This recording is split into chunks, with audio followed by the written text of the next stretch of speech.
अस्सलाम वालेकुम व्यूअर्स। पाकिस्तान के साबिक फास्ट बॉलर मोहम्मद आमिर ने इंग्लैंड की तरफ से क्रिकेट खेलने की अफवाहों को मुस्तरद करते हुए कहा कि मैं किसी और मुल्क की नुमाइंदगी नहीं करूंगा।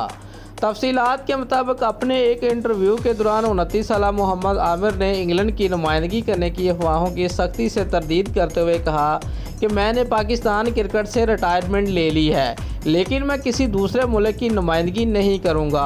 उन्होंने मज़ीद कहा कि मुझे नहीं मालूम कि लोग ऐसी अफवाहें कैसे फैला देते हैं। इन लोगों को मालूम नहीं कौन ये बताता है कि मैं कल ही इंडियन प्रीमियर लीग खेलने जा रहा हूं, और ये कैसे मुमकिन हो सकता है। इस किस्म का कुछ नहीं होने जा रहा। मोहम्मद आमिर ने मज़ीद कहा कि मेरी अहलिया नरजिस बरतानवी शहरी है और इसीलिए मेरे पास वहाँ का रेजिडेंस कार्ड है। अगर आप माजी में देखें तो हमारे खिलाड़ियों के पास बरतानिया का पासपोर्ट तक था। उन्होंने कहा कि मालूम नहीं लोग मुझसे पासपोर्ट क्यों निकलवाना चाह रहे हैं। मेरे पास रहायशी कार्ड है, अगर मुझे बरतानवी पासपोर्ट मिल भी जाए तो ये मेरा हक है, क्योंकि मेरी अहलिया और बेटियां बरतानवी शहरी हैं। दोस्तों, अगर आपको हमारी ये वीडियो अच्छी लगी है तो लाइक और कमेंट ज़रूर करें और हमारे चैनल को सब्सक्राइब करना मत भूलिए। शुक्रिया।